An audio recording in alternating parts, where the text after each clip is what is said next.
Once upon a time, a humble ship sailed through the four seasons, carrying passengers, goods, and exotic fruits from distant lands across the seas.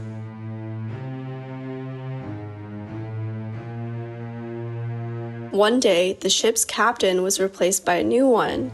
This new captain took command alone and immediately brought in his own crew, dismissing the old crew entirely. No one was allowed near the control room except him. The captain directed the ship wherever he wished, guided solely by his whims. As a result, he began to stray from the well-charted routes and ventured into unmarked waters. However, trade abroad flourished as the sails swelled and the ship visited new ports.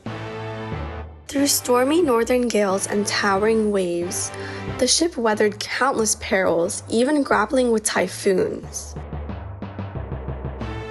In a bid to consolidate his power and make room for his allies, the captain and his crew threw some of the prestigious and distinguished passengers overboard.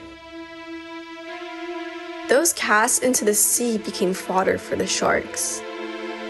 Witnessing this, some remaining passengers grew fearful and agreed to pay bribes to the captain, offering their finest foods to share with his newly invited guests. The older passengers became quieter with each passing day. As the ship sailed and docked at various ports, the captain's inner circle grew more affluent and influential. Once content with simple meals of bread and tomatoes, these privileged passengers now indulged in rich meats, grilled feasts, caviar, and champagne, eating to the point of bursting with satisfaction.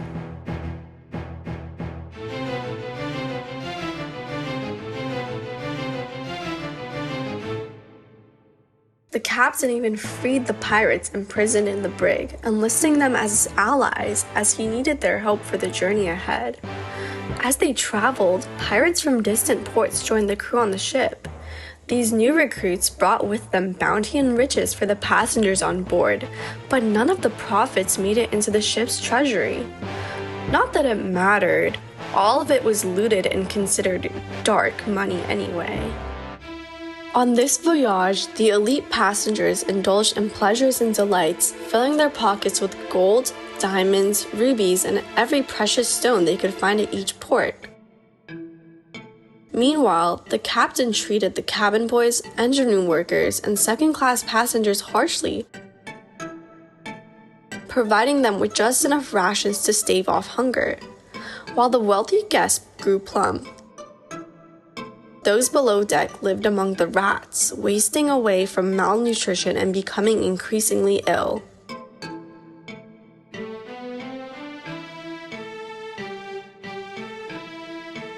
The captain addressed the crew through a large screen set up in the ship's belly, sharing stories of past storms and challenges they had faced. He spoke about the difficult journey ahead and the prosperity they would soon enjoy once they weathered the current tempest. He reminded them that they were enduring this journey not for themselves, but for the great sky spirit above, emphasizing that patience is a virtue. The wary and desperate passengers in the lower decks, driven by a mix of reverence for the sky spirit and a flicker of hope that their plight might soon end, applauded the captain after each of his passionate speeches. However, while the captain and his inner circle feasted and squandered the ship's wealth at every port, the ship's treasury ran dry.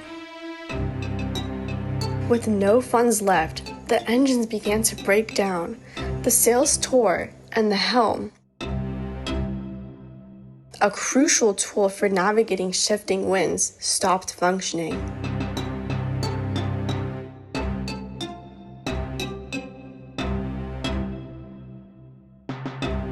As the outer hull rusted rapidly, waste from neglected restrooms overflowed onto the deck.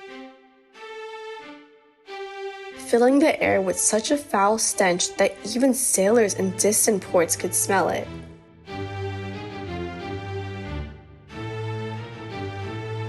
The well-dressed elite passengers covered themselves in perfume, masking the smell. To them, everything still seemed rosy and delightful.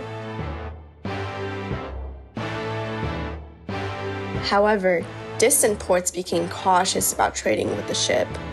What if the ship sinks and we never receive payment for our goods? They questioned.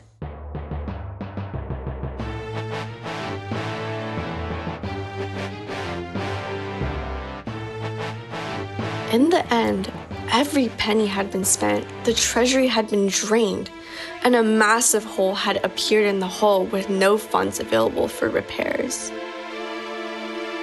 The ship, now barely able to withstand even a light breeze, began to take on water. Despite the growing crisis, the captain's loyal officers reassured him that everything was fine. They were confident that, with him at the helm, they could weather any storm and that the ship was as solid as a rock. None of them dared to mention the gaping hole, as the captain was notoriously quick-tempered. The captain was no fool. He understood what was happening. However, he couldn't let go of the helm because he had amassed a vast fortune in his cabin, too precious to leave behind or transfer ashore. At this point, he trusted no one else to take control of the ship.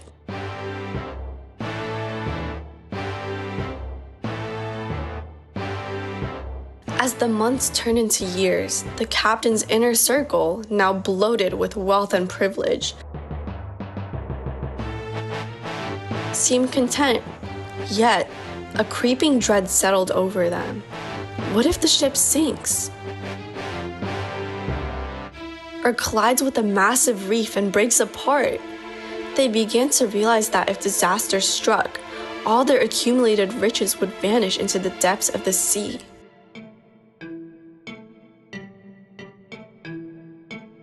This gnawing anxiety haunted them, but having been fed and pampered by the captain, they couldn't protest.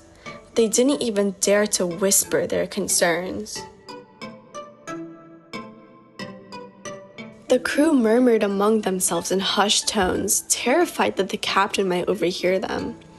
Tension simmered throughout both the upper and lower decks of the ship. The captain stood proud and composed, while distant ports observed this ghostly vessel, baffled by its erratic course and wondering what fate awaited it.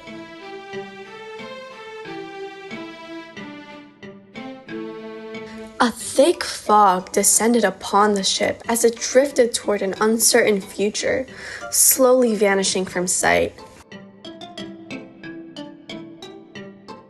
And so, the ship and its passengers sailed on, battered and swaying on the vast ocean, drawing ever closer to the edge of their unknown fate.